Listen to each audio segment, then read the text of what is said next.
this year. Look at the starting lineups beginning with the Irish, and each player has supplied to us an emoji that they wanted to kind of symbolize what's on their mind right now. What's Matt Ryan trying to tell us? I can't tell. It's either raining threes or perspiration or maybe crying. Maybe he's crying or he's making somebody else cry. Not really sure.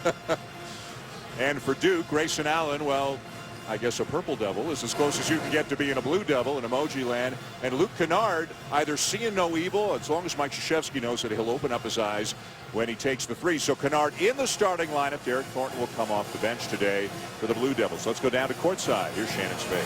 Hey, Dan. Well, shell-shocked and wide-eyed. Those are two words that Mike Bray used to describe his players when they played here 1 year ago and lost. Many of them had been to Cameron for the very first time, and they were simply overwhelmed. According to Bray, the good news is a lot of the guys have been in this environment. They know what to expect. They also pumped some music and some crowd noise into practice this week. But the bad news is they had airplane trouble last night getting in. They weren't able to get into the area until after 10 o'clock. No shoot-around. So the first time the younger guys hit the floor here at Cameron was just moments ago when they came up for warm-ups. I did watch them during the national anthem. You could see the Notre Dame players shifting their weight from side to side. A lot of energy. It was their worst loss of the year last year, which was a great year for Notre Dame. ACC tournament champions, went to the Elite Eight, but they lost by 30 points in this building, 90-60. Duke with the opening possession. Starting the game off, Steve Vastoria on Grayson Allen. Vastoria is Notre Dame's best defender. Allen gets free behind a screen and knocks it down. Vastoria just fell down a little bit, and that's where Grayson Allen statistically is at his best. When he is a catch-and-shoot player, he's an excellent driver. But you let him catch and get his feet set, and he knocks shots down at a really high rate. Duke is making more threes per game than any team of the ACC, and both teams are shooting right around 39% from beyond the arc, so that could be a big part of deciding today's game. Matt Ryan, the freshman, just moved into the starting lineup during the week against Georgia Tech. This is his first attempt. Notre Dame wants to get into a half-court game. They don't want this game to be too fast. If it's up and down, huge advantage for Duke. Luke Kennard with a three, and the Blue Devils off to a great early start. Well, that's why Luke Kennard is in the starting lineup. Matt Jones moves back to the point guard position. He's their best leader. And Derek Thornton now coming off the bench, the young freshman. Still Notre Dame ball after the deflection by Ingram. Matt Jones, the best defender for the Blue Devils, on Demetrius Jackson. That's a key matchup in this game because Jackson is an excellent scorer at the guard spot. Lob inside, tipped away by Plumlee. Duke ball. Kennard got off to a slow start this season, but playing better and better, becoming more and more a part of the offense, averaging just about 12 points per game now. Ingram guarded by V.J. Beecham. And that's an important matchup as well. Beecham was challenged with this matchup by Mike Bray to take on Brandon Ingram. Kennard switches hands and floats it in with the right. It's an 8-0 lead for Duke. Now, Kennard averaged 38 points a game in high school. He was Ohio's Mr. Basketball, and you think he's just a shooter, but he can really drive it. He's got a great feel and an excellent passer as well. Well, the last thing that Mike Bray wanted to see. 2 minutes in, 8-0 already. Jackson with a little stutter step, and he lays it in. Well, that's what Mike Bray wants to see, just a little more flow, and he wants to see his two guards, Vastoria and especially Jackson, attacking more. Those guys have to score, and they can open some things up for their teammates, but they've got to be in the mindset of going out and getting 25. Allen off the glass, too strong, and down with the rebound is August. Jackson, a junior, having a great year for the Irish. August inside with a left hand, doesn't get the roll. Kennard down with a rebound, has it tipped away and stolen by Ryan. And now Ryan called for the offensive foul. Well, that's a great play by Luke Kennard. Ryan made his mind up after making a great steal that he was just going to drive that, drop that right shoulder, and went right into Luke Kennard. That's a terrific play by Kennard on a broken play after he lost the ball.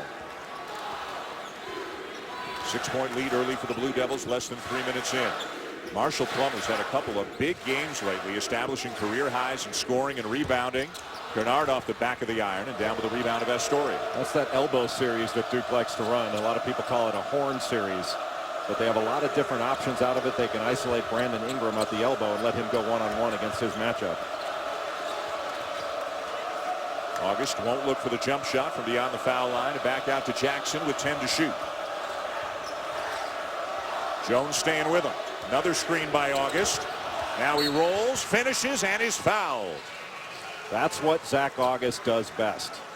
He can really move his feet. He's not a low post guy. You're not going to throw him the ball with his back to the basket and have him make a bunch of Olajuwon moves. He's a terrific pick and roll, pick and dive offensive player. And that was excellent use of the pick and roll. Just a little bit slow by Luke Kennard getting over from the weak side to be there on the catch. Misses the free throw. August 63% on the season. Duke with the first 8 points of the game. The Irish have the last 4. There's the first good look now for Ingram, and he is fouled. Michael Stevens making the call. He is joined by Brian Dorsey and Louis Andrikakos as the officiating crew today. So that was an example of Duke trying to isolate Brandon Ingram one-on-one against Beecham. They cleared the side. He got the ball right on the elbow and was able to go one-on-one, picked up the foul. First on Beecham. Beecham on Allen right now. Vastoria's on Ingram at the moment. Hand off to Allen. Beecham got a hand in there. Still Duke ball. Allen the kick. Matt Jones. Nice shot fake. Kicks it back out. Stolen by Ryan. A good defense by Notre Dame. Very active. August running the floor. Can't finish over Plumlee. Should have gone up right away. He let Plumlee recover to him, and then Plumlee was physical with him, and August didn't handle that physicality well. Ingram spinning, finishing, and heading to the line. He's averaging better than 20 points per game in his last 10 games. And the freshman with a terrific move here to give Duke a 6-point lead. Ingram will be at the free throw line when we come back. The Blue Devils off to a solid early start.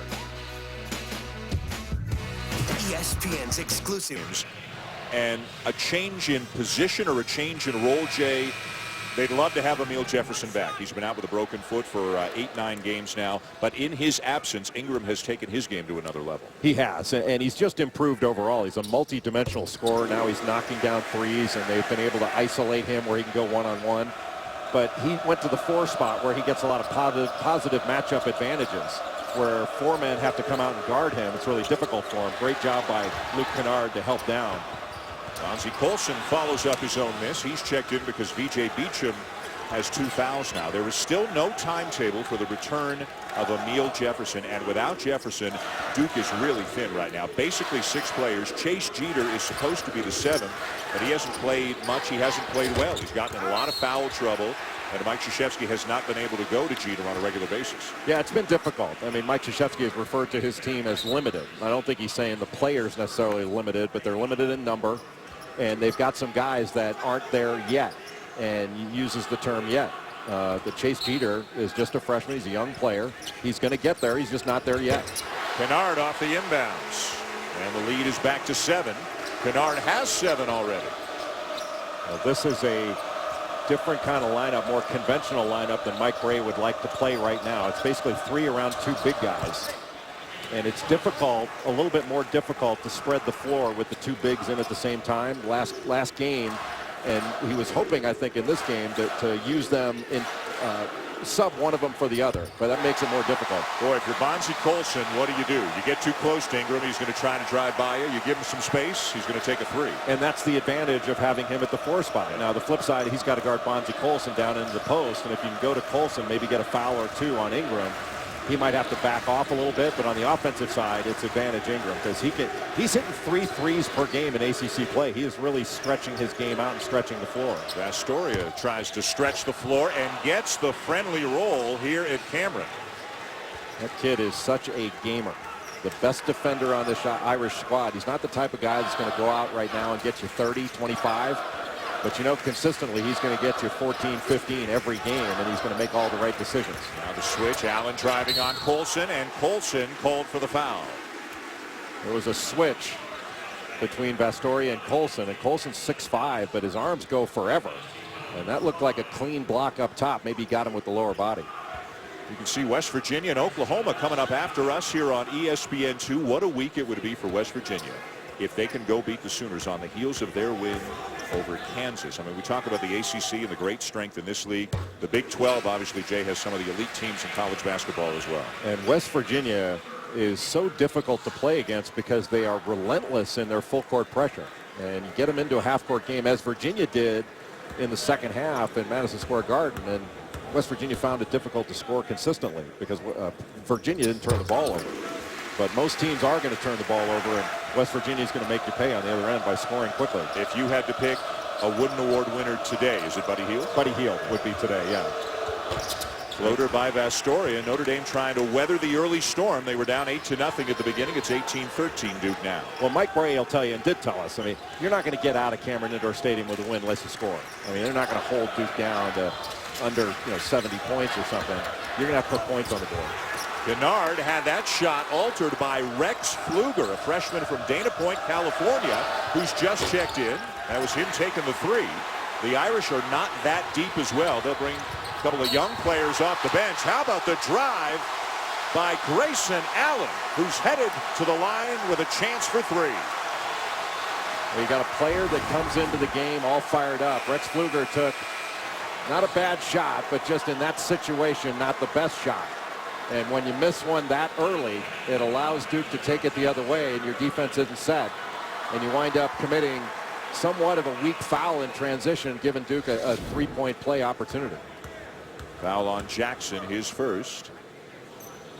You asked about Buddy Hield and the Wooden Award. I'll tell you what, Grayson Allen has made a pretty good claim to be in that upper level of players that are competing for that award, because he has been outstanding all season long. Vastoria again. He's got 8. Does he ever get rattled? Doesn't look like I it. wonder what Vastoria looks like when he's mad or scared or never changes expression, huh? The hair never moves. He doesn't sweat. Here's an offensive foul on Grayson Allen. See, that's a bad call. He slid right underneath him. I mean, Mike Krzyzewski is right on this one. He slid right underneath him. That's not close. That's not close.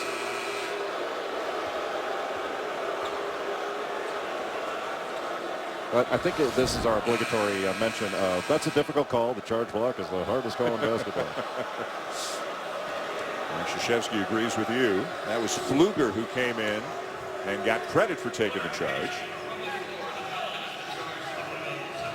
And Mike Krzyzewski still pleading his case with Brian Dorsey. Well, it's not going to change. No. He's right, but he's right. And those are difficult. I mean, I was joking around. It's difficult, but that one was not difficult. That was an easy one, and they blew it.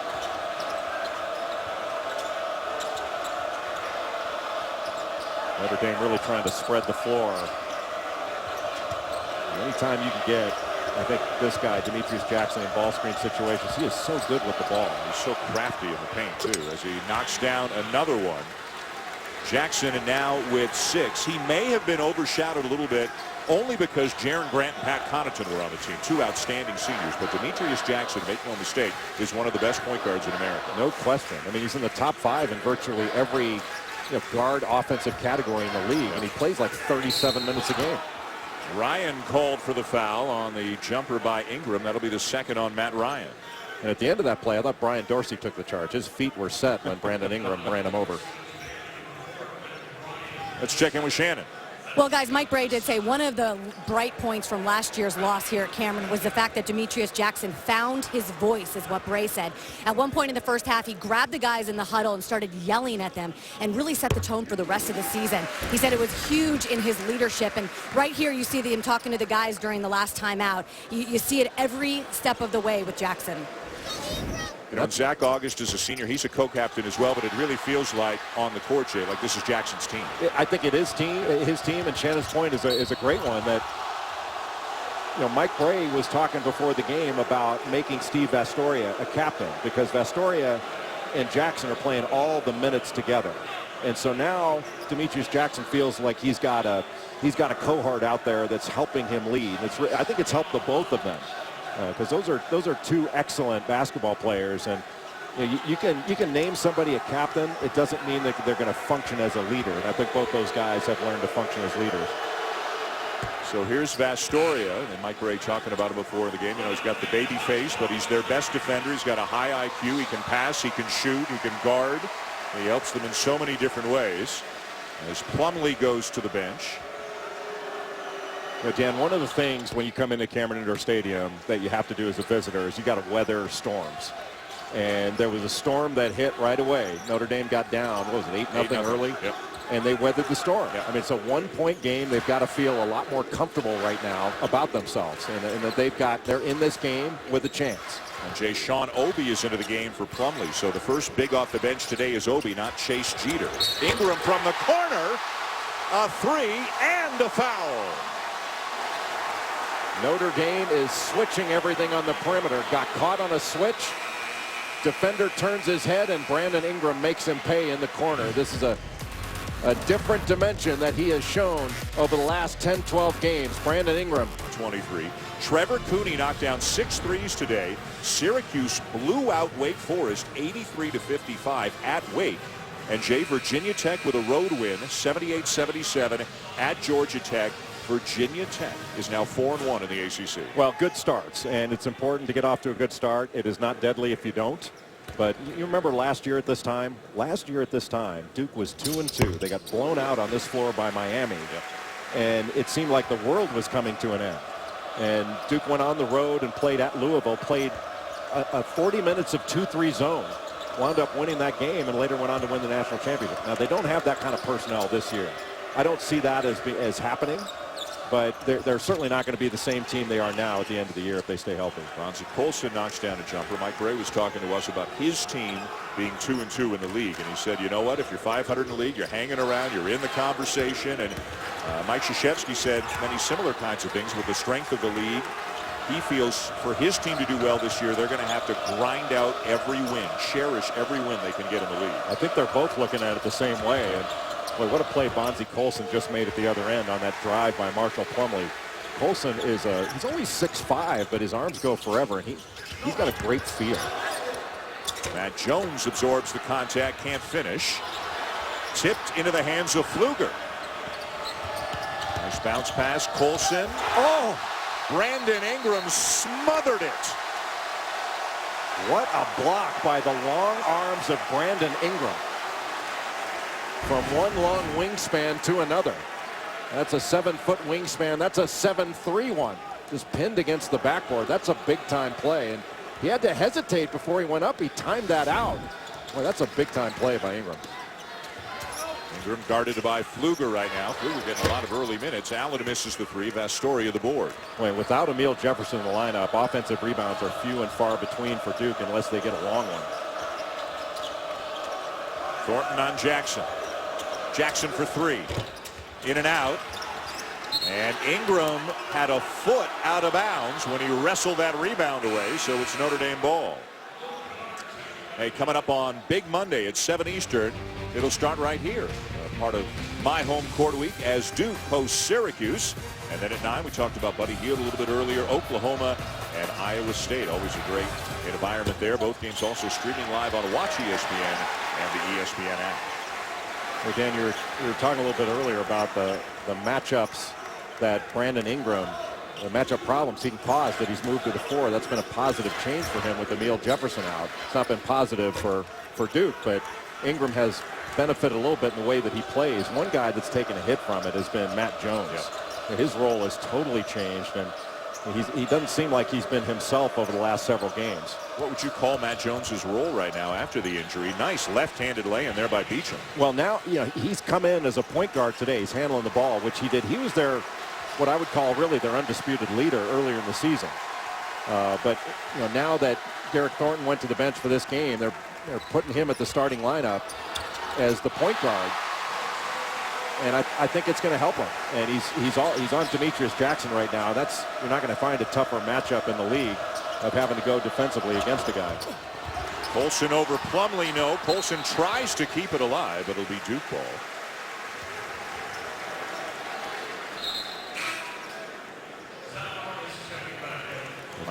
Jones, one of the best defenders in the country. Duke doesn't really have a a point guard that they can put the ball in his hands, which traditionally Mike Krzyzewski's had. He's just been able to give a ball to a point guard and let him run the team. That's not been the case this year, and it's been an adjustment. Even last year, Tyus Jones as a freshman had a sensational season, and you know, it's a different year. It's a different group of freshmen. It's a different team this year here in Duke than it was last year when they went all the way to the national championship. Yeah, not every top-ranked recruiting class is the same. It's kind of like the NBA draft. You can be the #1 pick, but not every #1 pick is LeBron. You know, it's different each year, and the learning curve's a little bit different for this group, and they just don't have as many players. And that's Harry Giles, who's coming in as the #1 recruit in the country next year. He's been out. He tore an ACL earlier this year. He was at Oak Hill Academy. I think that he's transferred back to his original high school, Wesleyan, where he played for Keith Gatlin, a former point guard of Maryland. Jones with a 17-footer when the lead grows to 5. And that was just too easy. Got a little bit of a switch and a little step back against Zach August, and you don't get that much time to shoot in a game of horse, let alone in a 5-on-5 game. And you think that Mike Bray at some point is going to go zone in this one. August gathers. Beecham, a very good outside shooter, 45% from beyond the arc. Colson working extremely hard, and it pays off on the offensive glass. He really went after the ball there. That was not a pretty offensive rebounding exchange. It was a gritty one. And the grittiest was Bonzie Colson. A 6'5" player who will play either the 4 or the 5 for the Irish. Kennard in some traffic, gets out of it, and gets the roll. What a nice play by Luke Kennard. And what a ball fake. You know, just a great shot fake in the lane. Froze the defense, and he's able to make that move. That's a guy with a really good feel for the game. Astoria around a screen into the chest of Plumlee. August misses the putback. Boy, you have to make those. You have to make those. And then Beecham commits a foul that he wishes he could have back. That's the 3rd foul on Beecham. Mike Bray won't like that. Mike Krzyzewski, though, will like this. The freshman's getting better by the game. All right, guys, thanks. Bonus situation here for Duke. Luke Kennard is at the line after the 3rd foul by V.J. Beecham. A regrettable foul, really. I mean, one he didn't need to make, just to reach in the front court, and it is his 3rd. And we mentioned Notre Dame's a little bit deeper than Duke, but not by much, and Beecham's on the bench for the rest of the half. Does regrettable mean not very smart? Yes. It's not the smartest play that young man's ever made. Yes. Because when you're limited in numbers, and this goes for both Duke and Notre Dame, you got to be smart with your fouls. Can't waste them. Bonzie Colson, not just a guy who can get offensive rebounds. He can knock down a mid-range jumper. His old man was a good player. Played at Rhode Island, was an assistant at Boston College. Bonzie, I don't know if it's Bonzie Sr., but the original Bonzie Colson. This Bonzie's got 8. Notre Dame, which has never led in the game, is down by 3. Ingram, 4-3, his 2nd of the game. Well, that's what you were talking about earlier, Dan. You put your hand down, you play the drive, and Brandon Ingram just rises up and shoots over you. And he doesn't have to get very high up on that jump shot because his arms are so long, and that kid has got a ton of game. And he's just scratching the surface of how good he's going to be. He's trying to stay with Jackson right now. Jackson into the paint, off the glass, and good. Again, just plays with such great change of pace, and he brings the Irish back within 4. Well, Duke was trying to ice or down that ball screen to keep it on the left side of the floor, but they let him get out and go around to the right side. Now is that 2-3 zone that I thought that Mike Bray would pull out. And this is what Clemson did to Duke at the end of the first half, and it was really effective. It got the Blue Devils to stand around a little bit more. Ingram with a good look, misses this 3, and it's out of bounds off the Irish. Well, take a look at Demetrius Jackson here. They're trying to down this ball screen and keep it on that side. So Brandon Ingram up on the top side of him and trying to force him down into the corner, but you let him get out and it just breaks your defense down totally. Isn't it great when you diagram play, you know, things or talk about it, you can say, hey, you let this guy out, he's going to score. Well, duh. He's pretty good. It's hard to keep him there. Yep. Jackson probing again, has Jones on him. The kick to Colson. Colson over Ingram. It'll go, and a foul. The 2nd foul on Brandon Ingram, and a chance for Colson to bring the Irish within a single point. Boy, a smart play. Now, that was almost a dribble drive motion look. Kind of a pitch out handoff to Bonzie Colson. And one of the ways you can try to slow down a really good player on your opposing team is by making him guard. And that's exactly what they did to Brandon Ingram. Picked up a foul. Now he's going to go out for a period. He can't score on the bench. That can be a really effective way to go at a prime. It's not just how you defend them. It's making your opponent defend. So it's Thornton back into the game. Thornton, Jones, Allen, Kennard, and Plumlee in the game right now for Duke. 1-2-2 3/4 court pressure back into that 2-3 zone. And you have to penetrate this. You can't just throw it around the perimeter and launch up threes. There's openings to drive it. Shot clock inside 10. Kennard the kick. Thornton. Corner three, Allen. Around and out, of the rebound down to August, and Notre Dame can take its first lead of the game. And right now, with Ingram out, Matt Jones has to guard Colson.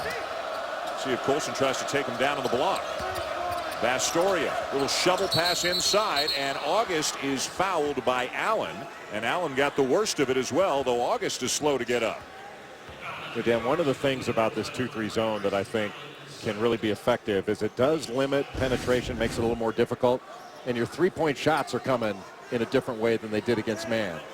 And Grayson Allen did take a shot there. You see him just hacking down, but there's nothing there. I don't even think they're going to look at that. Second foul on Allen. So Ingram's on the bench with 2. Allen's in the game with 2, with better than 5 minutes remaining in the half. Jackson and Notre Dame, which trailed 8-0 2 minutes in, now has the lead. And now the question comes with playing with fouls. You're going to get fouls in these games. How do you play with those fouls? Allen, Plumlee, his first points of the game. Beautiful feed from Grayson Allen. One thing Duke has done, of the many things they've done well this year, is keep Marshall Plumlee behind the defense. That's a little bit easier to do against the zone. He was on the baseline, basically behind that zone, got lost, and Grayson Allen found him. He's shooting almost 70% from the floor on the season, and you see why. Almost all of his makes are dunks, and almost all of them come on drive and dish. That was a really nice defensive possession for Derek Thornton, the freshman. Made Demetrius Jackson take an incredibly difficult shot, one that he's capable of making. But that's the issue with fouls. Make your opponent take a tough shot. Don't foul him and bail him out. Smart play. Kennard for 3. Got it. He's got a dozen. It's really been Grayson Allen, Luke Kennard, and Brandon Ingram. That's been the scoring for Duke. And they have 35, I believe, of their 39 points between the 3 of them.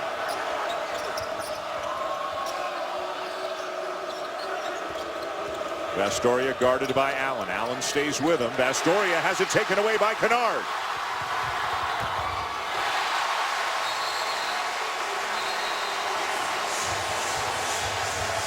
His parents love it. The crazies love it. And after surrendering the lead briefly, Duke has rallied with the last 7 points. It started with Allen finding Plumlee for the slam. That put Duke back on top. And then Luke Kennard took over. He's having a big game. He had a 3 and then a steal and a lay-in, and the Blue Devils are on top by 6. Important player, and it's not Melo Trimble, fellas. All right, guys, thank you. Looking forward to that as Jackson can't finish on the lob. We'll see Maryland coming up next week at Michigan State. Saturday prime game day game. Plumlee with a lay-in. Duke leads by 8. And Notre Dame runs a really good play out of the timeout to get a lob to Demetrius Jackson, and Vastoria's pass hit the rim. And that ball was actually close to going in. And it leads to an easy transition basket for Duke off the miscue. Vastoria. And a Duke player went flying over Jackson. It's Derek Thornton, who is still down on the court. And Demetrius Jackson is going over to make sure he's okay. There was no harm intended by Jackson. I think Thornton went up looking for a rebound and went flying right over Jackson. It might have inadvertently gotten clipped. Yeah, there really was nothing that Jackson, it wasn't like it was an undercut. He was just going to block out. He didn't know that Thornton was going to jump there, and I think the officials were looking at that as incidental contact. And Thornton back up and will stay in the game.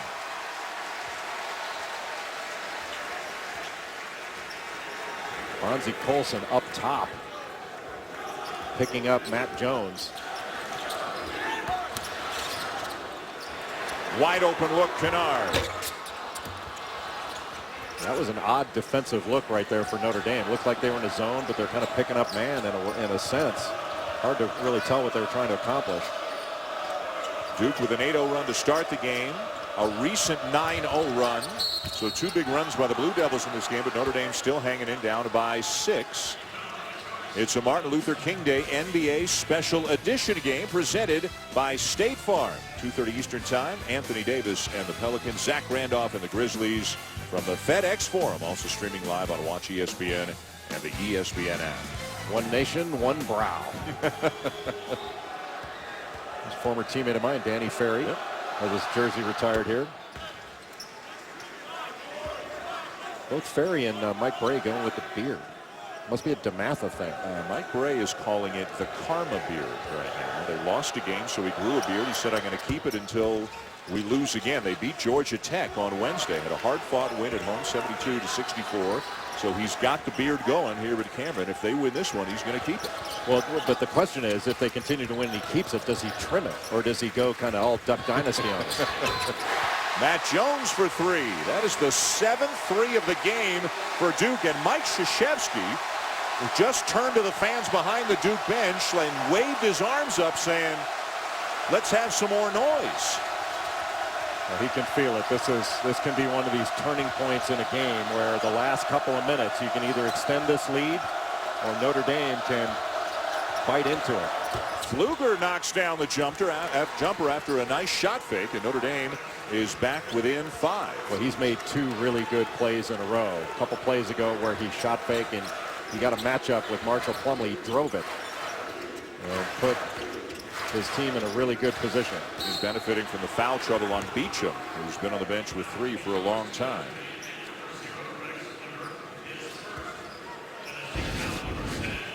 This is Coach K after the last basket.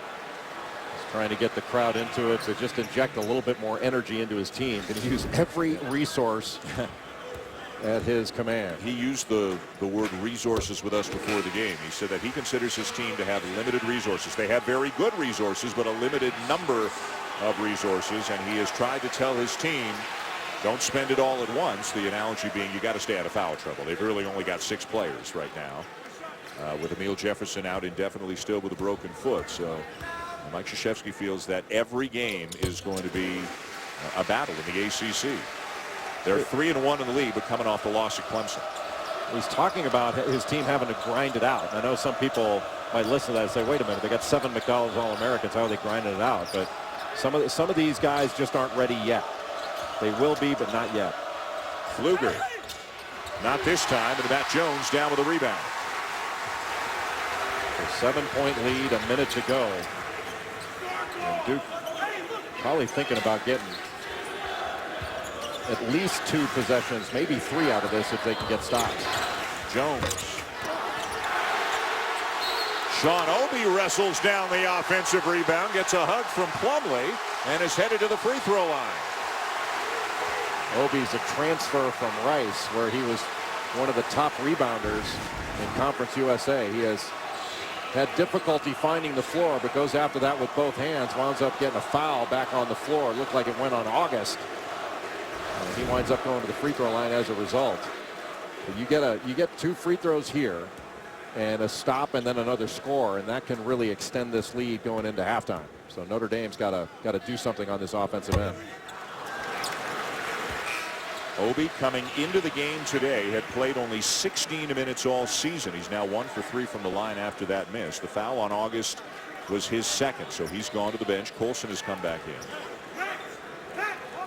How about the first half that Luke Kennard, the freshman from Ohio, has had in this game? Well, those are a couple of big misses. That could have put Duke at 50 with a 9-point lead. Now Notre Dame's got the ball back with a chance to get a score, even if it's a 3, really cut into this lead. High scoring game, and not surprising. These 2 teams are both in the top 5 in the country in adjusted offensive efficiency, which means points per possession adjusted for the level of competition you're playing as well. The Irish are 3rd, and the Blue Devils are 4th. Jackson with a tough fadeaway. What a tough shot. So a lead that I think Mike Krzyzewski is thinking should have been 9 is down to 5. And he'll take a timeout. We'll step aside here at Cameron. Really good leader, but he's got the ability to make difficult shots, and his handle is so tight. His crossover is so good. He can get into the lane. He's strong. But right now, Notre Dame needs a good defensive possession. And Mike Brey not happy there as Jackson was called for the foul. That's his second, and it'll put Duke back on the free throw line. That is not what Coach Brey wanted. No, and not the smartest play by Demetrius Jackson. Just, you get your body in that arm bar on a ball handle that far away from the basket. The referees have proven they're going to call that. Thornton, a 73% free throw shooter. Mike Krzyzewski getting Brandon Ingram out of the game so as not to pick up that third foul, a cheap one before the half. The only player in the game with 2 fouls for Duke is Grayson Allen. And now Mike Brey wants to get Matt Ryan back in for Bonzie Colson. Ryan's a 6'8" guy, but he's like a stretch 4. He's got very good range. Right now, Notre Dame wants to get this ball up quickly and try to get something to the basket. If you can kick it out for an open 3, got plenty of time, and Duke's got 6 fouls, so they can't just foul. A 50-point half for Duke. The Irish looking to cut into the lead in the closing seconds. Jackson will. Another tough jumper for Demetrius Jackson. And we're midway through this game with Duke leading 50-45 in a high-scoring affair here at Cameron Indoor Stadium. Let's go down to the court. Shannon Spake is with Notre Dame coach Mike Brey. Coach Brey, a lot of the story coming into this game was the environment from last year. How would you describe the way that they handled it? I'm really proud of our group. I think we've really played well. We've put ourselves in position. They're really hard to guard. I hope we can play our defense without fouling in the second half, but I like what we're doing offensively. What are the key matchups that are vital for you guys to win in the second? You know, I don't know if there's any key matchups other than can we keep them off the foul line. We hand-checked a little bit too much, and quite frankly, I think a couple of them were mystery calls. Maybe we'll get those back in the second half. Thank you, Coach Brey. All right, Shannon, thank you. 50-45, the most points allowed by the Irish in a half this season, but they're only down by 5. Should be a great second half here from Durham. For now, though, it's time for the, hey, if you like offense, you're liking this one. 50-45, Duke over Notre Dame at the half. Both teams shot a good percentage. Turnovers were low, the way basketball was meant to be, unless you like defense. But this has been a really good offensive display. 50-45 at the half. Pick a key for the second half in terms of determining who wins the game. Well, playing good defense without fouling. Duke is 7 of 13 from the three-point line, and they've also gotten to the free throw line. Notre Dame committed 12 fouls in that first half. Duke only committed 6, but Notre Dame is getting into the lane. They had 26 points in the paint in that first half. Their average is about 34. So I think Duke is going to have to do a better job of keeping them out of the lane. But I think Mike Brey has got to feel very good about the way his team performed. But the key is they cannot pick up fouls to start this second half. Yeah, V.J. Beacham picked up a 3rd foul with 7.5 minutes left in the first half. Didn't play again in the first half. He is in there to start the second half. Matt Ryan is not in the game to start the second half. Bonzie Colson, who was fantastic in the first half, gets the start. So this is the lineup actually that Mike Brey had been using until the last couple of games. Let's check in with Shannon.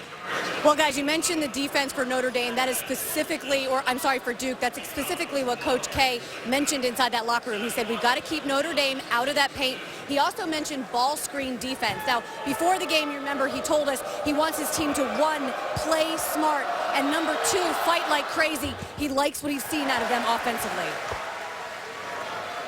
All right, Shannon, thank you. Notre Dame lost by 30 here last year, but they did beat Duke up in South Bend, and they did beat them in the semifinals of the ACC tournament in Greensboro. Notre Dame went on to win that tournament.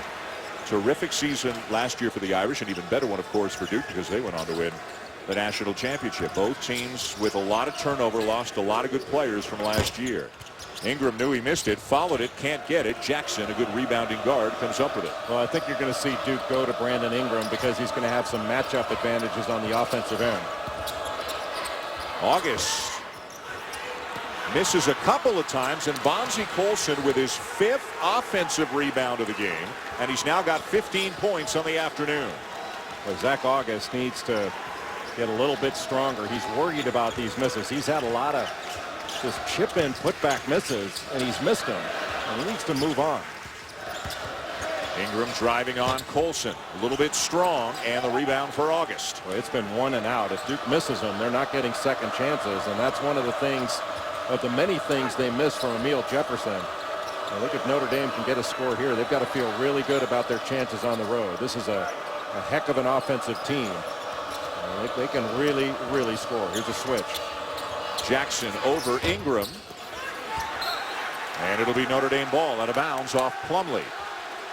Well, when you're thin and playing so many guards, the defensive boards are really difficult. I think Notre Dame can get some second shots, especially August and Colson. Astoria now with Ingram on him. August gets inside and will lay this one in, and the Irish are back within 1. Running a little pick and roll out of the corner, which is a difficult place for it to guard. And I think Mike Krzyzewski wants a timeout. He wants to talk about it. But that's where Zach August is at his best. Setting a ball screen and then diving or rolling right to the basket, where he can put a lot of pressure on Duke's ball screen defense. Just what Shannon Spake was talking about a minute ago. An early time indoor stadium, which has changed a bit over the years. How much is different, Jay, from when you played? As a player, how much has changed inside this building? Oh, a ton has changed. I mean, these scoreboards that they have now, all this digital stuff, it's amazing. And it's lit much better. I played in the black and white pictures era just because there wasn't enough light in here to take color pictures. Do you remember the first time you came in here? I do. Was it your official visit? Or my official visit was the first time I came in, but I didn't come to a game. It was in October, so practice had just started. So the first time I was ever here for a real game, I was playing in it, and it was intimidating. Ingram at the line for Duke.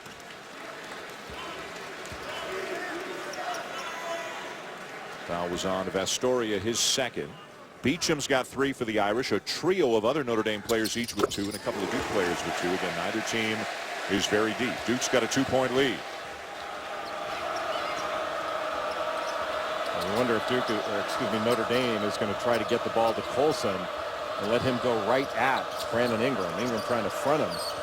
I think that's an area where Notre Dame can and should attack.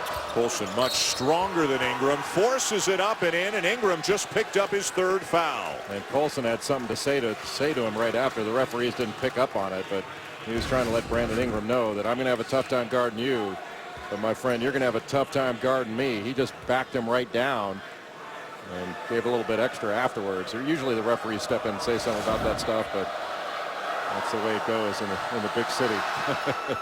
And the Irish have just their 2nd lead of the afternoon. And this is where you think back to the loss of Emil Jefferson. As much as it has helped Ingram on the offensive end, he's a mismatch problem as he tries to go right around Colson. He does, and Plumlee has it knocked away by Demetrius Jackson.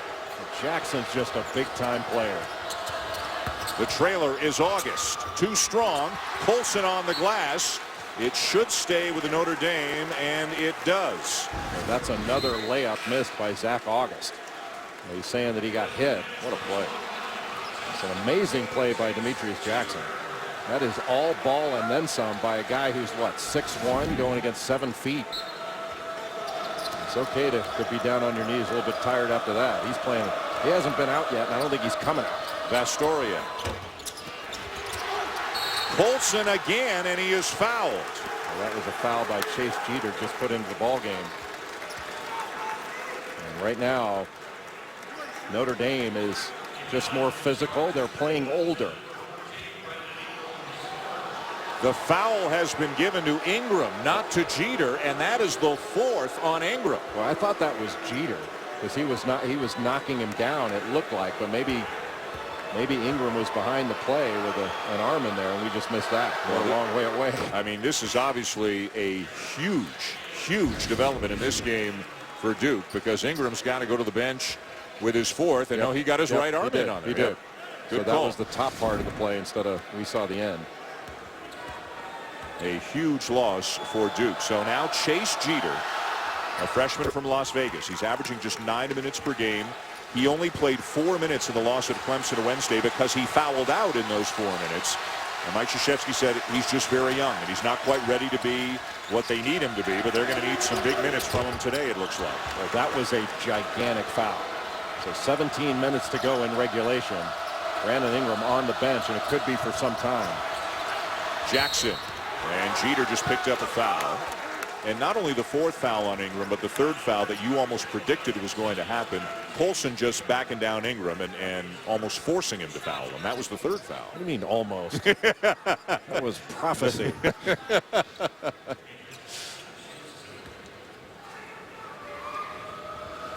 So Jackson heads back to the line.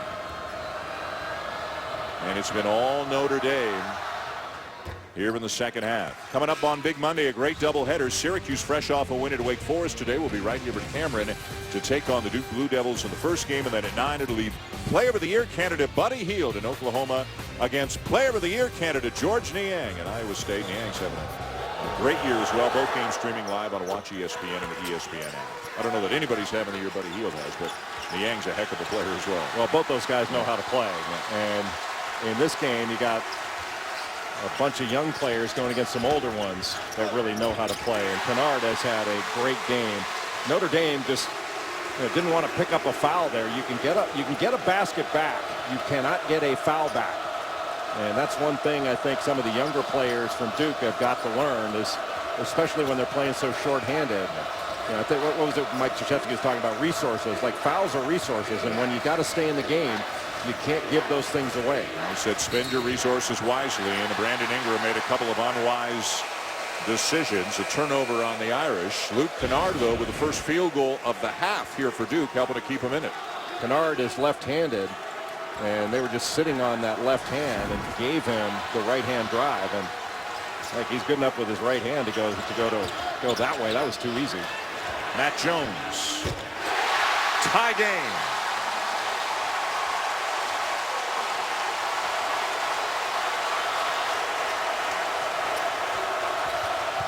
Matt Jones quietly is a 42% shooter from three-point range.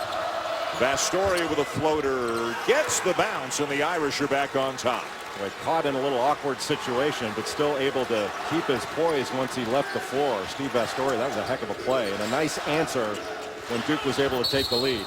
And a block is called on Jackson, stepping in to try to defend the drive of Grayson Allen. A timeout on the floor, and a good one at Cameron.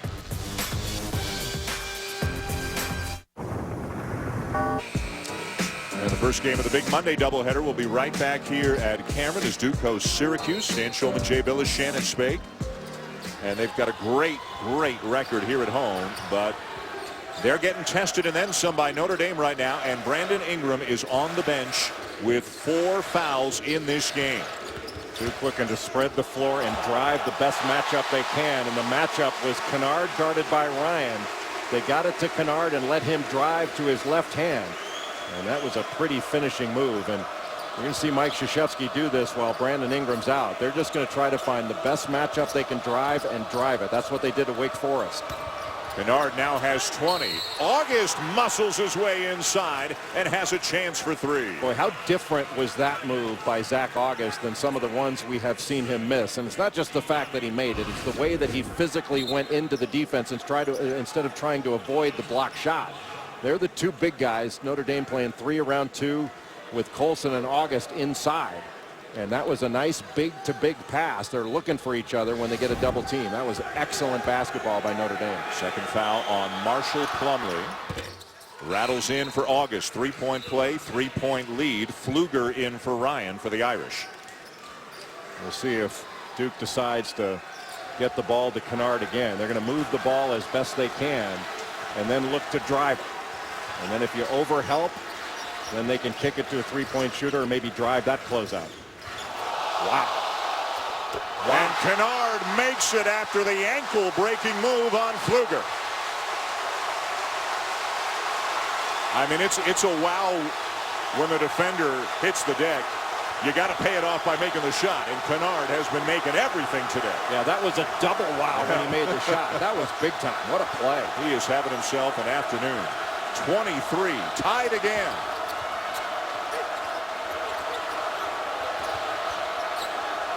Shot clock's at 3. Colson, 4-3. How about that? Notre Dame never lost their poise in that. Mike Krzyzewski upset that one of the players, I guess, was talking to his bench, and he jumped right off the bench. Both coaches have been incredibly fiery in this one. Kennard again. 26.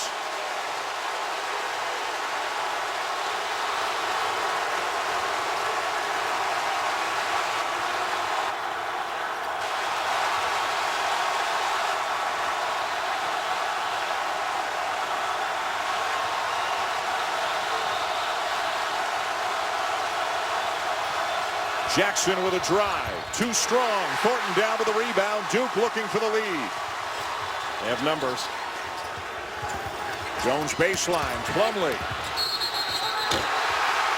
No basket. It is a block on Colson, but it's called before the shot. Well, the officials have got a tough job in this one because these tensions are getting high in this game. Now watch this little step move. With the left foot forward, Pfluger goes down, and the poise to knock that shot down. And Luke Kennard is having an incredibly good game.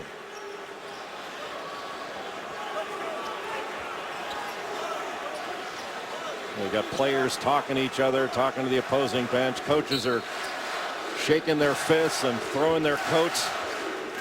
Mike Krzyzewski took his coat off and threw it backwards. I wonder if his wallet was in there. If it was, I'd like to grab that thing.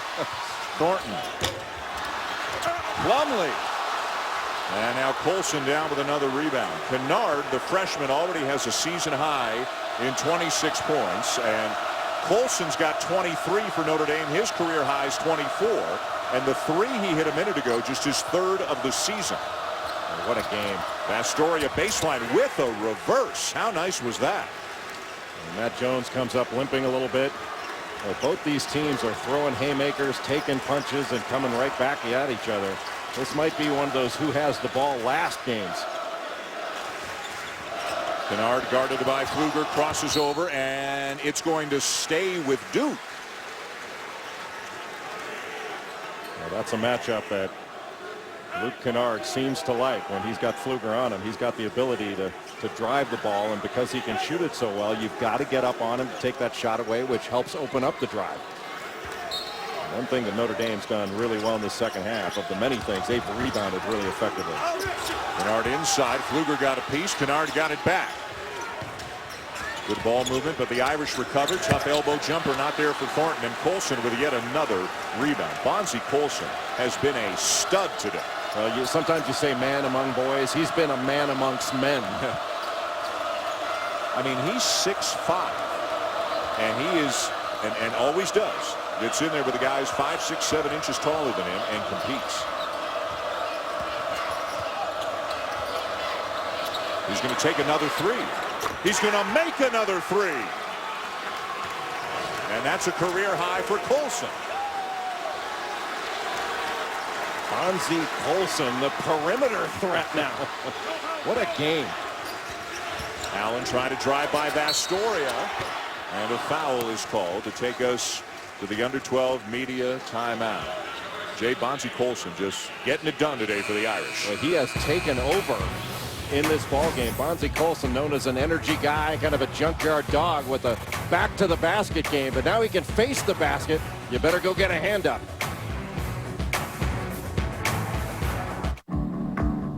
Six players that Mike Krzyzewski's totally comfortable with. And Ingram, although he kind of plays the 4 spot right now, he's really a perimeter player. More, you could call him a guard, and that wouldn't be a stretch. Well, he is a perimeter player, and he causes a lot of matchup problems. He's about to come back into the ball game now with 4 fouls. So he's got 4 fouls. Now, he's only scored 1 point in this second half. Obviously, he's been out since the 17-minute mark. But he had 4 fouls in the game at Clemson after having, 16 points or so in the first half. He only had 1 point in the second half, having to play with foul trouble. And I think you go at him right now. You make him guard on the first play. He's guarding Matt Ryan. Ryan, Pfluger, Vastoria, Colson, Jackson for the Irish. Another reverse for Vastoria, and he's got 16 today. The Irish lead by 5 again. Well, Vastoria got the switch. He had Plumlee on him and immediately drove it. Nobody there to come over and block the shot, take the charge, and he went to the other side of the basket again to take himself out of the block shot. Ingram the kick. Jones back to Ingram for 3. Got it! Boy, what a big-time answer to come back into the ball game and knock down your first shot. That's got to give him a lot more confidence that he can play with those fouls. A calculated risk taken by Mike Krzyzewski to put him back in there with 4 fouls, but as Coach K told us, very limited options. They got to try to win every game they could win, so he's putting Ingram back in with 4. Strong drive and left-handed lay-in by Demetrius Jackson. He just went right into the chest of a shot blocker in Marshall Plumlee, a 7-footer, and then switched hands and shielded off that blocked shot. That was an excellent and a big-time drive by Demetrius Jackson. Allen got Jackson in the air. Plumlee the kick. Now Ingram. Colson got a piece of it, but Plumlee is there to slam it home. Duke going into it looks like a little bit of a different defense here. They're going into a zone.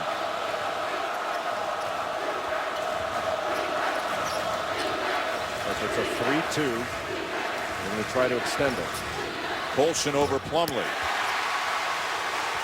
And Duke can tie or take the lead as we have passed the midway point of the second half.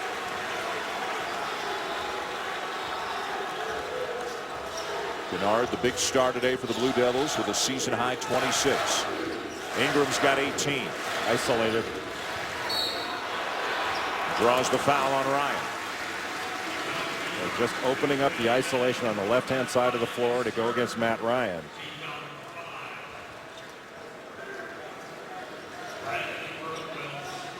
And so Brandon Ingram, the 3rd foul on Ryan. Ingram will head to the free throw line. We told you about his numbers over the last 10 games, averaging better than 20 points per game over that stretch. That's his 19th point here today. And he got off to a slow start earlier this year, and people were asking, geez, is he ready? And it takes guys some time to get adjusted to college and the more physical game and having to play a different way.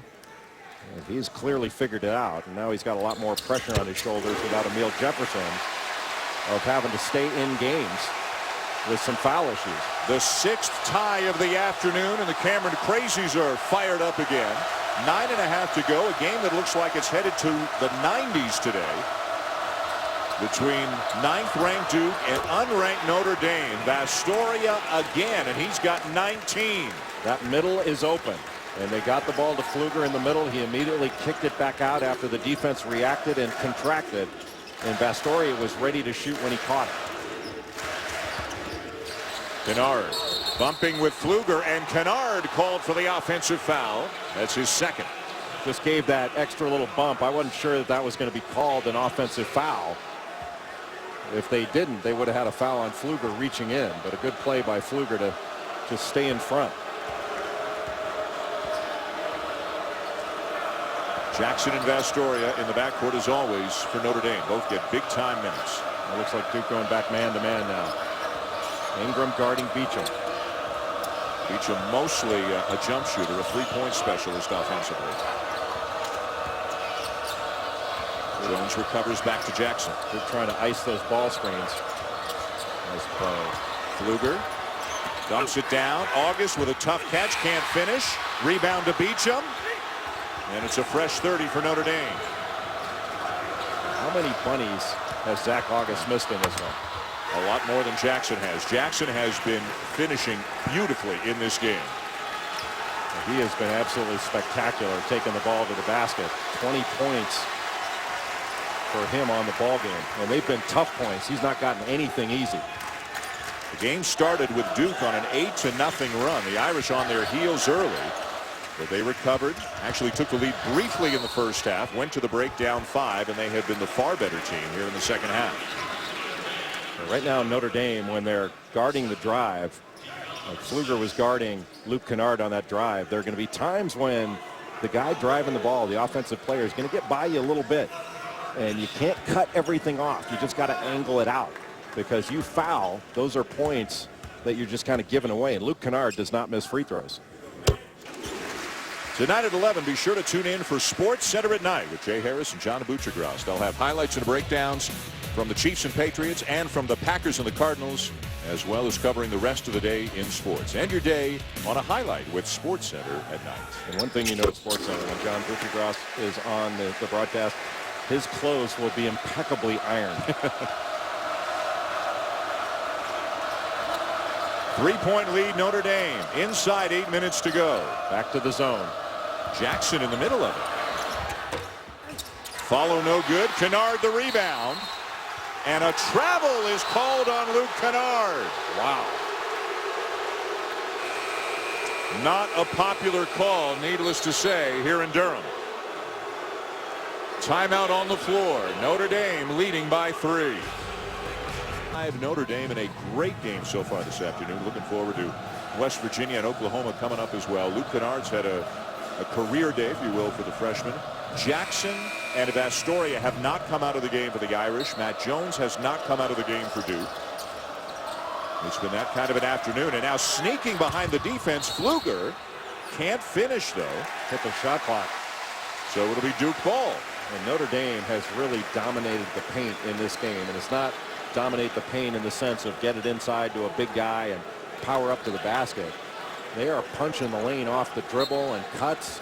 And they are really getting into the basket. I mean, they get 38 points in the paint and shooting 61%. That's off Kennard. And he knew it. And it is Notre Dame ball. 9th turnover committed by Duke. Those exchanges and handoffs, Notre Dame's doing a pretty good job of stepping in front. Those can be really difficult because you can get picked off. They can turn the corner. And Notre Dame right now just got a 3-point lead under 8 minutes to go. So now, really in this game, it's how you handle your offensive possessions. So you got to be tough on offense because stops are hard to come by. And second shots for Notre Dame. They've been very good on the offensive glass. And Bonzie Colson's in there and has to be blocked out. Jackson with a kick. Vastoria has been hot in the second half, and that continues. Boy, what a great play. That's an under control attack of the defense. Drawing the defense and kicking it out. And Brandon Ingram stopped that drive. And, you know, you were thinking about his fouls. You know, he had to be thinking about it as well. This is the largest lead of the game for Notre Dame. And Pfluger, I believe, is going to get called for the foul. His 3rd. Pfluger trying to block out Marshall Plumlee. Just that little shot fake opened it up for Jackson. And when you've got a 7-footer closing out to you, you expect that 7-footer is going to rise up. You're going to be able to drive around. That really opened things up for the defense to have to rotate and then hit the open man for the jumper in Vastoria. Plumlee misses the front end. He's a 60% free throw shooter on the season. Although last week against Virginia Tech, he did make 9 out of 10. But that's a big miss right there for Duke. And a big possession right now for Notre Dame. Got a 6-point lead. They can stretch this out. Duke now in man-to-man, in need of a stop.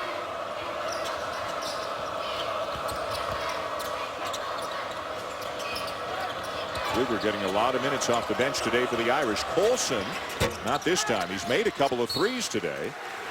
Not this time, and it's Duke's ball. Well, Mike Brey, a lot of coaches would be upset at that shot, but Mike Brey knows he's getting everything out of his team, and he was saying before the game, he doesn't yell at shooters very often. Yeah. It's against his policy to ever get upset at a shooter. Well, you noticed him kind of getting on Matt Ryan the last game for taking a shot, and Mike said he had to go to confession and say, bless me, Father, for I yelled at a shooter. Ingram with a tough finish over Colson. Well, that's the matchup difficulty that Brandon Ingram can bring. You cut him off on the drive, he makes a little turn, and he can just step through and shoot with those long arms. I mean, that reach and wingspan is absolutely incredible. 7'3". It is fabulous on a basketball court. Very difficult when you're buying shirts. And forgive me, that's the 4th on Beecham. He was defending Ingram. America needs you to say wingspan as often as you can between now and the end of the game. Well, it's great for hydration. I want to keep America hydrated.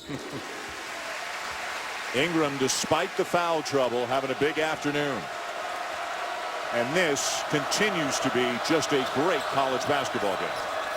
There's two teams that really play great offense, very well coached, and they've got multiple threat offensive players on the floor. Vastoria using the screen. Plumlee altered the shot a little bit. Colson down with a rebound, right back up with it, and a soft touch to extend the lead to 5. A great play by Colson, the only one really going after the ball, and Duke getting dominated on the offensive glass by Notre Dame. Mike Krzyzewski's got to be thinking right now, you know, his team did everything right up until the very end of the possession. Didn't finish it off. Notre Dame did. Ingram again. He's got 25. 25 after sitting out for an extended period. The freshmen Kennard and Ingram have combined for 53 points today for Duke. And this is after a game in which Ingram only scored 1 point in the second half against Clemson. Swatted out of bounds. It stays with the Irish. 11 on the shot clock. Marshall Plumlee went down on that. I don't think there was any contact before he went down. I think he's anticipating that charge coming at him. So there are a lot of bodies on the floor. Plumlee, the fifth-year senior. This is the 8th and final year of a Plumlee on the Duke roster. 8 years in a row they've had at least one Plumlee. Miles and Mason now both in the NBA. August the handoff. Ingram on Jackson. Now Jackson who goes around Plumlee. Can't get the reverse. Numbers for Duke. Kennard threw it right to Colson. And somebody in the corner, but Colson anticipated it. It was just a key mistake. And Notre Dame continuing to hold this lead. Duke had numbers. They had an opportunity and wind up with a key turnover. Notre Dame's got an opportunity. Might get to 100 each before regulation is over. It's like that Monmouth-Iona game last night. How about that game? Monmouth-Iona was a great watch. A.J. English had 45 in that one. Justin Robinson, I think, had 29. There was a fight after the game. The Monmouth bench was in great form. We're seeing numbers this year like we haven't seen in a long time. And it's been fun to see the ball go through the basket as much as it has this year. And that's the kind of game we've had today. Vastoria, not this time, and Plumlee down with a rebound. And Marshall Plumlee's done a nice job in the last several possessions on the defensive glass. Notre Dame got a switch where they got Ingram guarding Colson, and they didn't go to him. Still a good shot. Ingram for three. Tapped back out by Plumlee. But Plumlee's done a really nice job the last few minutes on both ends on the glass. Colson's got a tough matchup right now in Kennard. And they try to get some movement. I think get the ball to Kennard or get it to Ingram, guarded by Vastoria. But Kennard, Colson may be the better matchup to drive. Allen drives on Pfluger, can't finish. Good defense there by Pfluger to force him wide of the basket. A lot of body contact, but I think because Allen was going away from the basket and not into the contact, it's less likely you're going to get a call.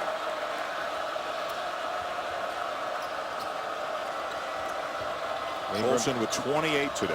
Ingram guarding Vastoria. You don't have to go at this matchup, but I think you got to be mindful of it. Jackson stumbling, got rid of the ball just in time. One to shoot. Pfluger forces and hits. Wow. Now they're going to look and see if he got it off on time. Mike Krzyzewski asking for the travel. I'll tell you what, the end of a shot clock. Bonzie Colson has hit a three with no time left, and now Rex Pfluger at a modern-day high school in California. They are looking at it now. He got it off. Sure looked like he did. He got it off. Yeah. This will also serve, this stoppage will serve as the under 4 media timeout, and he definitely got it off. And the crowd reacting to what they thought was a walk before the bucket. Boy, those two clock plays right at the end. First Colson in the 6-point game. And Doug, you're right, it is. The three is good for Rex Pfluger. They looked at it, and as you saw in the replay before we went to break, quite clearly he got it off in time. He had 12 points on the season coming into today. He's got 7 this afternoon. And Jones is fouled. If it's Jackson, and it is, it's his 4th. They went right at Jackson, a little fake handoff, and then Matt Jones was isolated on the right side, and Jackson had both arms up but then reached down with the right. Just reached down and got a piece of his arm, and that's where Mike Krzyzewski put Jackson in a spot to pick that foul up, and he obliged. Missed free throw by Jones. And that means now with Jackson with 4 fouls, Ingram with 4 fouls, you know that Duke is going to try to go at Demetrius Jackson on every possession, because he's the heart and soul of this team, and he's the one that has been breaking this Duke defense down at every opportunity.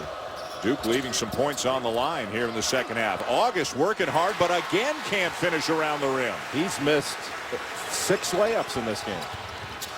Kennard, everything but the finish. He's headed to the free throw line.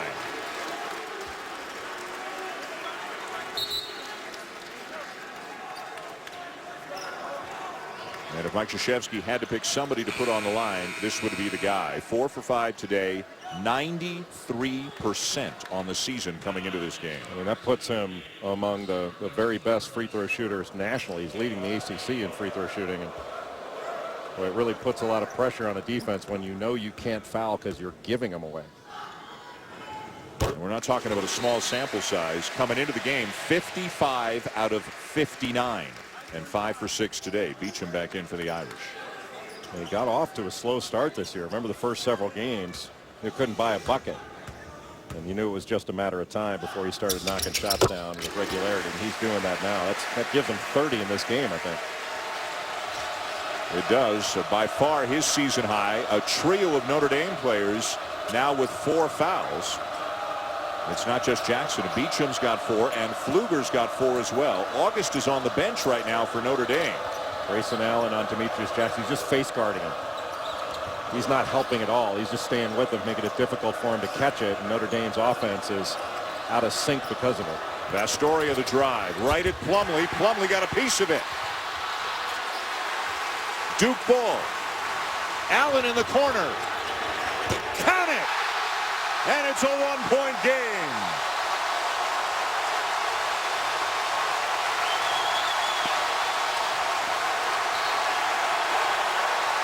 Timeout, Irish.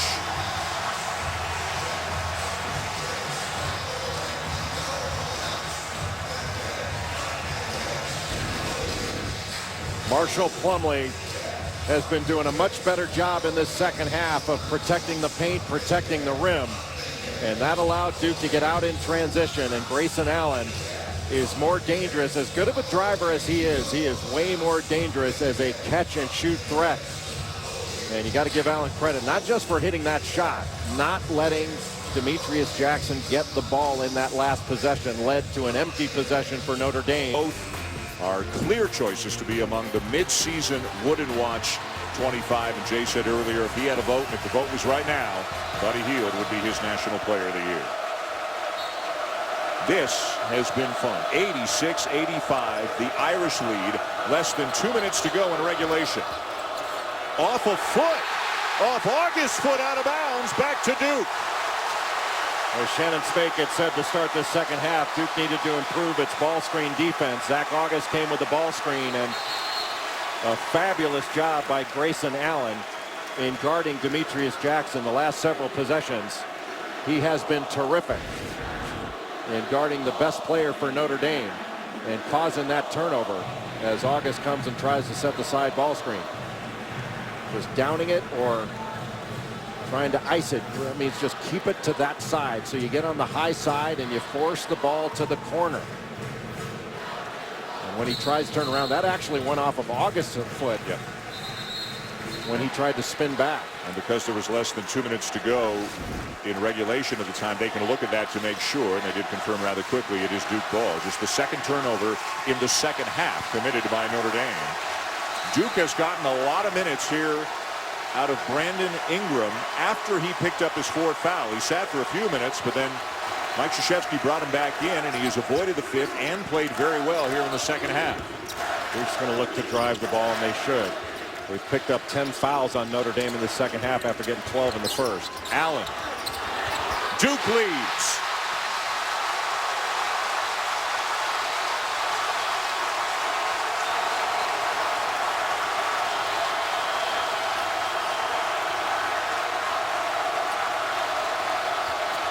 Pfluger still in there at crunch time for the Irish. Jackson guarded by Allen with a shot clock down to 12. Jackson the drive. Jackson the pull-up. Notre Dame back on top. A friendly bounce for the Irish. No surprise that it's Demetrius Jackson pulling up for that shot. Notre Dame doing a good job of moving the ball and running clock, but still at the end of it, Jackson had to make a very difficult shot and got it to roll off the rim and in. But Grayson Allen, the last several minutes, he's had a good game overall, but on both ends of the floor, just driving that matchup against Colson, and then the good footwork to get past the big guy and get to the basket. And Demetrius Jackson pulling up right there at the elbow, shooting over Grayson Allen. That was a big-time play by a big-time player. And we've seen a lot of that on both ends of the floor. That basket broke a 7-0 Duke run. 88-87 Notre Dame, exactly a minute to go. Duke has the arrow. Notre Dame 2-2 in the league. Duke is 3-1 in the league. This is the only scheduled regular season matchup between these two. There will not be a return game up in South Bend. Duke looking for the lead as we enter the final minute.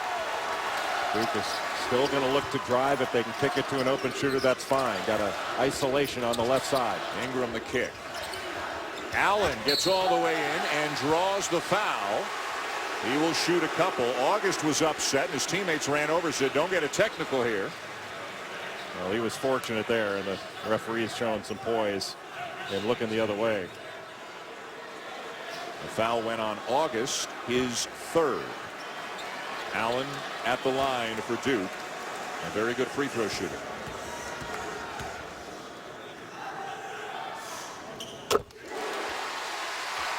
And there is a lot of time left. 47.2 seconds. So if Duke's able to get this free throw to go down, that gives them a 1-point lead. And Notre Dame can think about going 2 for 1. I don't think they'll do that. I think they'll use the clock and try to get the best possible shot, which leaves Duke with potentially the last shot. Mike Krzyzewski will use a timeout. Notre Dame's out of them. Duke will have one more after this one.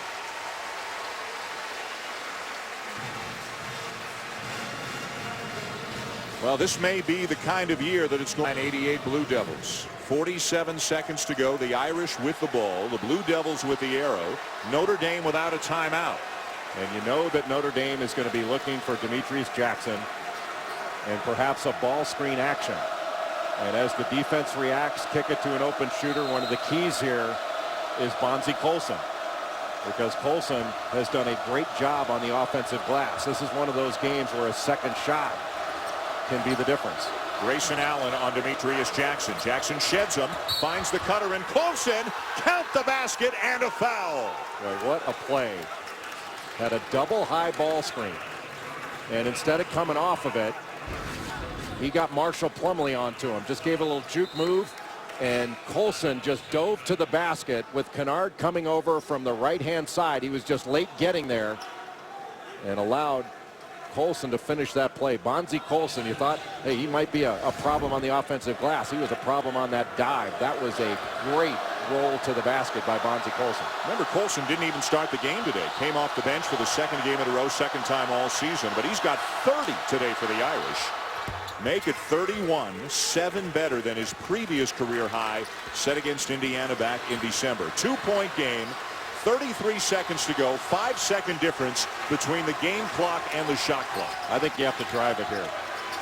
Another isolation for Ingram. Jones misses the three. Ball still loose, and it comes down to Vastoria.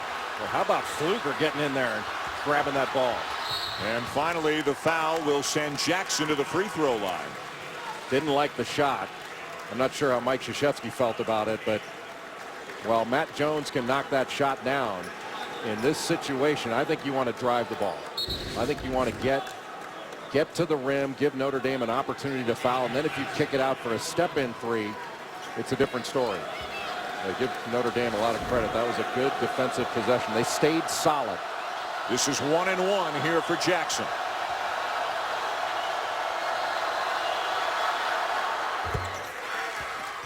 Notre Dame really shot free throws well against Georgia Tech in their last win. They were 11 of 12 down the last 2 minutes. And like Ray said, they didn't even work on free throws. They hadn't been shooting them well. They decided not to work on it. It worked out pretty well. That's coaching. 2 huge makes for Jackson. 4-point game. Beecham in for Pfluger. 12.8 seconds to go. Notre Dame doesn't want to give up a three here. You play good defense without fouling, but you don't want to give up a three. Ingram misses the lay-in. Plumlee with a follow. And Mike Krzyzewski will use a timeout with 4.8 seconds to go. 93-91. What a game here this afternoon. When Notre Dame has come into this arena where they were blown out last year. 30-point loss with a team that ultimately went to the Elite Eight and barely lost to Kentucky. And they've come in this year. Last year, Mike Brey said even his best players were shell-shocked. And they weren't shell-shocked in this one. 31 points for Bonzie Colson.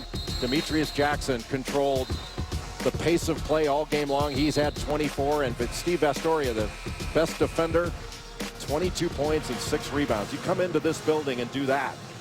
That's big time. And I seem to remember you saying off the top of the telecast that whichever team could find a third scorer would have an excellent chance to win the game. And you mentioned Jackson and Vastoria. Colson has been that third scorer, although he's been the leading scorer with 31. By the way, Clemson beat Miami today. Clemson is now 5-1 in the league. Third straight win over a ranked opponent. There's the foul again on Jackson.